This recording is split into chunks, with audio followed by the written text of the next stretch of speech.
Mesdames et Messieurs les députés, Monsieur le Président du CPAS, Mesdames et Messieurs les échevins, Mesdames et Messieurs les conseillers, Monsieur l'administrateur général de l'Ethnique, Monsieur le Président de la Commission administrative, Madame la Présidente du CREPT, Monsieur le Directeur général, Messieurs les inspecteurs généraux, Monsieur le Secrétaire général, Mesdames et Messieurs les inspecteurs, Mesdames et Messieurs les directeurs, Mesdames et Messieurs les directeurs honoraires, Monsieur le Président de l'Association des parents, Madame la Présidente de l'Amicale de Jean Jaurès, chers collègues, chers parents, chers élèves et chers amis. C'est un vrai plaisir et un honneur de vous retrouver ici pour évoquer Jean Jaurès. Il n'est jamais facile de prendre la parole pour parler de Jean Jaurès, lui qui maîtrisait l'art du discours et qui menait le verbe à la perfection. Jean Jaurès, quel orateur, quel penseur. Il savait que pour transformer le monde, il fallait d'abord le penser, voire même l'interpréter avant de l'interpeller. L'exposition retrace le parcours de ce normalien brillant, historien, politicien et journaliste, fondateur du journal L'Humanité, père du socialisme, justicier et pacifiste. Jules Renard a su résumer en une heureuse formule cette belle combinaison. Jaurès était un tribun, au point plein d'idées. Il prit sans relâche les chemins tortueux et raides pour porter sa parole d'unité, des mineurs de Carmaux aux paysans de la montagne Cévenole. Jaurès est mort pour le peuple et pour la paix. Jaurès est assassiné par le populisme et par la guerre. Comme le chantait Jacques Brel, ils ont tué Jaurès. À cette occasion, l'Institut Jean Jaurès se devait de commémorer cette année le centenaire de la disparition de Jean Jaurès, à qui il doit son nom. Je vous invite à découvrir ce travail entièrement réalisé par les élèves et les professeurs de notre établissement. Des passionnés, nourris du sentiment commun qu'est celui du travail bien fait et soutenus par notre devoir de rendre hommage à ce grand homme. Je suis très fière de nos élèves, du travail d'historiens, de publicistes et d'artistes dont ils ont fait preuve. Des heures, des semaines et des mois de travail à réaliser cette exposition durant lesquelles ils ont su développer l'esprit critique, le sens de l'analyse, le sens du travail de groupe, le sens de la solidarité, l'enthousiasme et surtout ce professionnalisme dans l'accomplissement et la réalisation de cette exposition. Quoi de mieux que d'acquérir des compétences sur le terrain? Comme en témoignent les différents projets mis en place, l'Institut Jean Jaurès est une école témoin de son temps. Je tiens à remercier très sincèrement le personnel administratif, éducatif et technique, sans qui cet événement n'aurait pu voir le jour. Permettez-moi aussi de remercier plus particulièrement Mesdames Di Gennaro et Novak, mes proches collaboratrices et co-organisatrices de l'exposition, ainsi que Madame Boulanger et Grégory pour leur aide dans le montage. Merci à Mme Sarijanis pour sa belle plume et à Mme Calleux pour les dessins. Merci à Monsieur le Directeur de la confiance qu'il nous a accordée, de son soutien au quotidien. Mesdames et Messieurs, soyez les bienvenus dans le monde de Jean Jaurès. Je cède la parole à Monsieur Henri Lancelotti, directeur de l'Institut Jean Jaurès.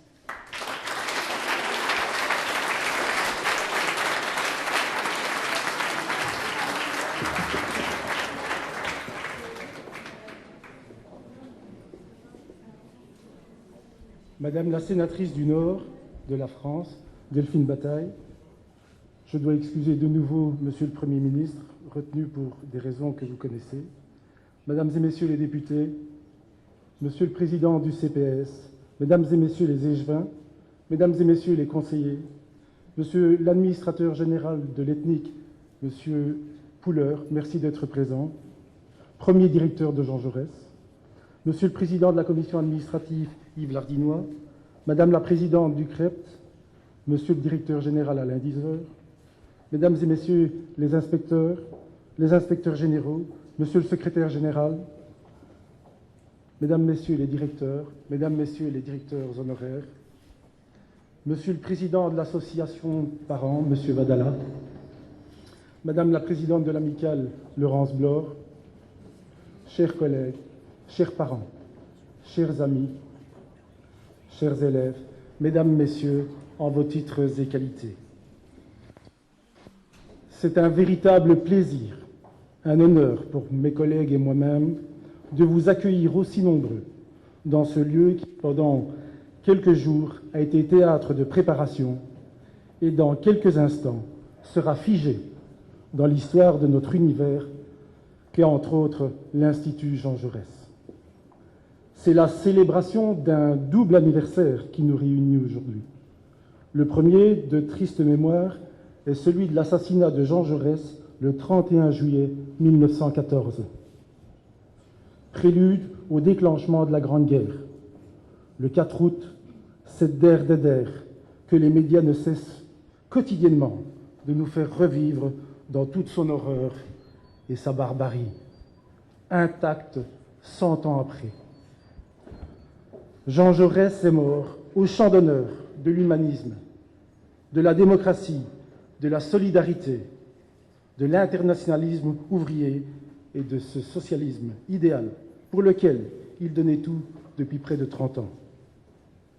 Député des Verriers et des mineurs de Carmaux, dans le Tarn, qu'il l'avait choisi et croyait en lui pour leur éviter le pire, la misère comme la guerre. Pour sauver la paix, profondément humaniste et pacifiste, Jaurès a tenté d'internationaliser sa lutte et de susciter une grève générale ouvrière, ce que les sociaux-démocrates allemands font échouer, mais qui lui vaudra des années durant d'être accusé de trahison par les nationalistes. Défenseur de Dreyfus, fondateur du journal L'Humanité, cofondateur du Parti socialiste français, professeur à Albi, il croit que la société ne peut progresser que dans le cadre obligé d'une république laïque et grâce aux bienfaits et vertus de l'instruction. Aussi, n'y a-t-il rien d'étonnant s'il y a 30 ans, par la voix de leur délégué syndical, les professeurs de cette école ont réclamé à la province de Hainaut de porter le nouveau patronyme Institut Jean Jaurès, en lieu et place de l'obscur et ingrat IPESEC, ce qui leur fut accordé par la députation permanente du 13 mars 1984 et inauguré solennellement le 28 juin, il y aura bientôt 30 ans. Pour ce deuxième anniversaire, nous pouvons un instant nous arrêter au parcours de cette école, logée dans des locaux conçus pour 800 élèves, mais qui en accueillit de 1987 à 1990 plus de 1400. Aux grandes heures, bien sûr, de la prospérité de la formation tertiaire. Qu'importe. À Jaurès, on n'a jamais manqué d'imagination et de créativité. On a abattu des murs et construit des cloisons pour accueillir tout le monde. C'est cette volonté d'accueil au sein d'une population semblable, mutatis mutandis, aux électeurs de Jaurès, ouvriers, mineurs, verriers, métallos, qui nous a fait tour à tour créer l'immersion linguistique, ouvrir nos portes aux élèves à mobilité réduite de l'Institut Arthur Régnier, inviter et recevoir nos voisins de la Brouche-Terre et du Roton. Tout cela en parfait accord avec l'esprit et la vocation sociale de l'enseignement tel que le voulait déjà Paul Pasture, cet autre généreux contemporain de Jaurès.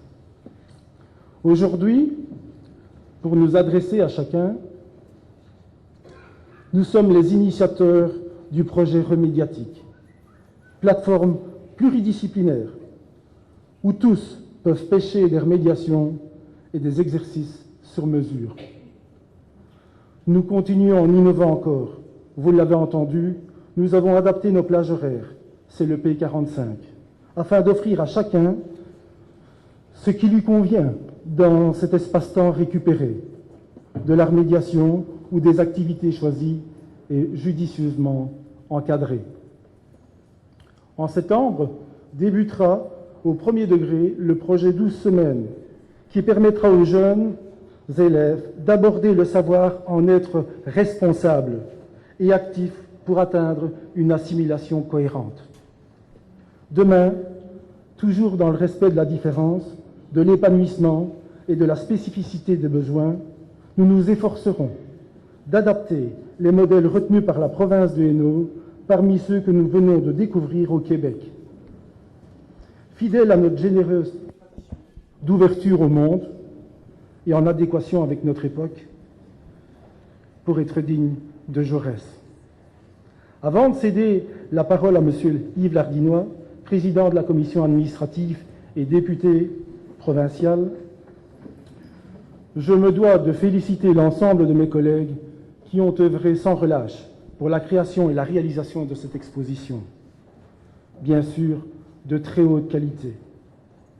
Un merci particulier aux élèves qui vous guideront dans l'univers de Jean Jaurès, ainsi qu'à ceux qui ont réalisé cette exposition, que vous verrez quand on ouvrira les portes du temple. Mesdames, Messieurs, soyez rassurés, on continuera à innover et nous continuerons à faire le bien pour l'amour du bien lui-même. J'ai dit.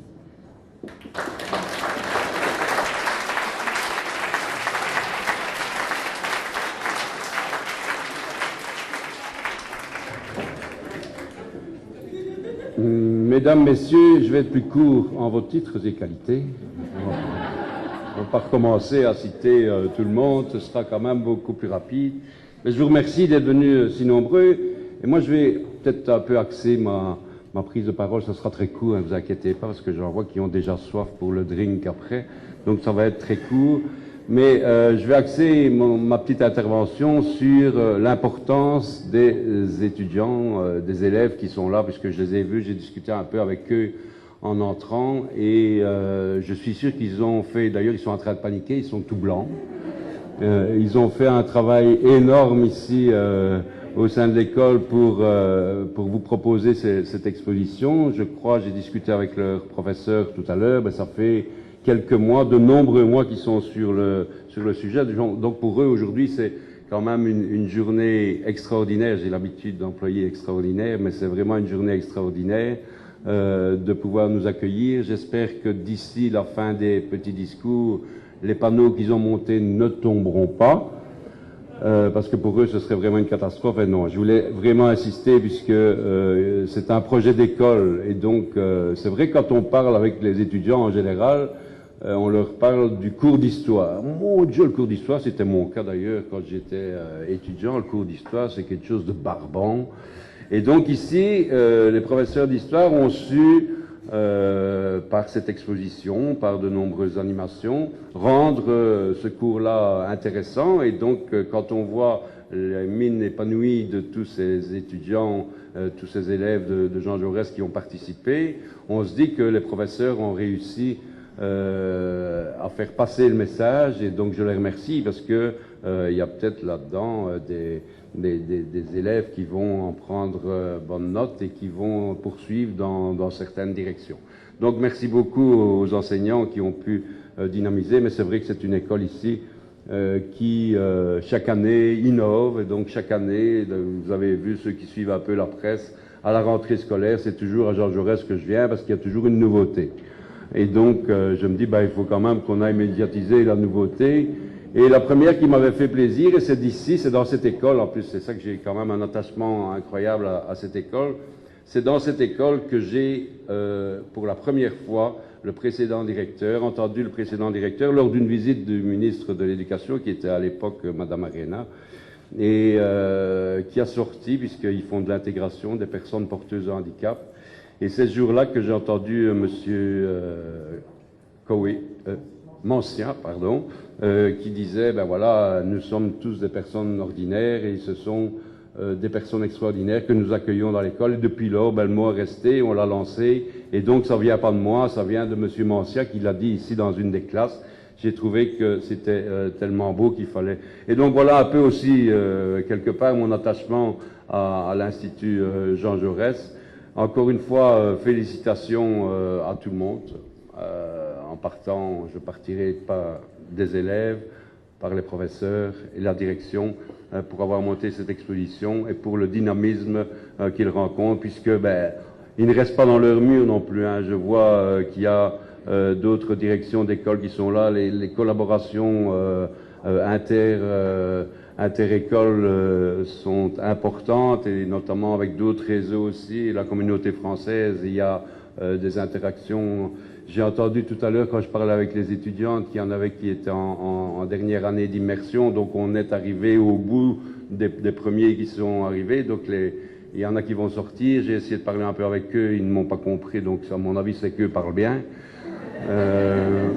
Et donc voilà, merci à tous, et j'espère que vous avez passé une bonne visite de l'exposition. Et maintenant, ça va bientôt être à eux, parce que moi je viens de parler, bientôt c'est à vous pour la présentation de l'exposition, hein, les élèves, donc on compte sur vous. Mais je vais passer, et je la remercie en passant, la parole à Madame la sénatrice Delphine Bataille, qui nous a rejoint et qui va nous entretenir mieux que moi, puisque moi je suis un peu... ah mais non, oui, ma collègue.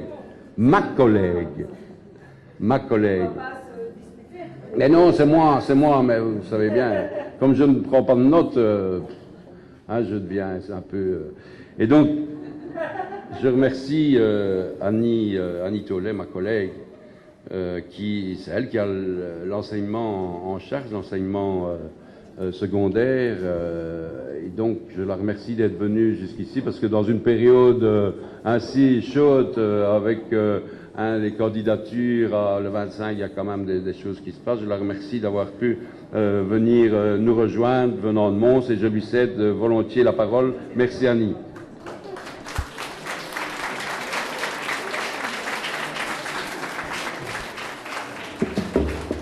Bien, je serai encore beaucoup plus courte que Yves, puisque lui avait dit pas très long, mais je trouve qu'il a fait plus long que ce qu'il avait dit.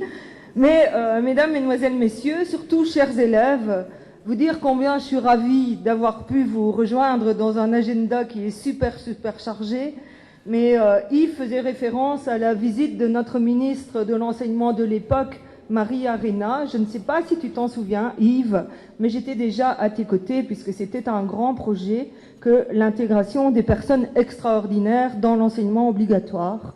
Donc, je reviens dans cette école avec un immense plaisir, mais non seulement de pouvoir féliciter les élèves, les enseignants qui ont participé à ce projet, combien il est important dans nos écoles provinciales de pouvoir travailler sur des projets concrets en interdisciplinarité qui font que les jeunes portent vraiment ce projet, et même s'ils ont un peu peur aujourd'hui, je pense qu'au fond d'eux-mêmes, ils ont une immense fierté d'avoir réussi, en tout cas, un pari tel que celui de cette expo dédiée à Jean Jaurès. Et puis, comme député provincial socialiste, vous imaginez bien que quand j'ai reçu l'invitation, je me suis dit, il faut vraiment que j'aille à l'Institut Jean Jaurès pour être à leur côté. Donc, c'est un double plaisir que d'être ici. Alors, vous dire aussi combien cet enseignement provincial, dont j'ai la charge au niveau du collège, en tout cas en ce qui concerne l'enseignement obligatoire, l'enseignement de promotion sociale et l'enseignement en alternance, me passionne. Et puis, votre directeur en a fait référence. Il y a plein de projets dans nos écoles. Il y en a un qui me tient particulièrement à cœur. C'est en tout cas faire en sorte de mener les jeunes le plus haut possible et faire en sorte que demain, ils puissent avoir de l'emploi. Et nous sommes allés ensemble à Québec, puisque à Québec, on a mis au niveau du gouvernement québécois depuis plus de 10 ans en application un projet qui est appelé là-bas l'approche orientante, que nous avons appelé en province de Hainaut l'école orientante, qui a 2 objectifs capitaux. C'est d'abord faire en sorte que le jeune se connaisse mieux lui-même et ensuite lui donner l'opportunité de pouvoir découvrir une panoplie de métiers, parce que pour poser un choix de filière dans l'enseignement, je pense que ce sont deux choses nécessaires. Bien savoir ce à quoi on s'engage et bien se connaître soi-même. En tout cas, je pense que les jeunes qui ont mené le projet de cette exposition se connaissent bien eux-mêmes, et en tout cas, je vous félicite du fond du cœur et pas de panique pour la présentation. Merci beaucoup.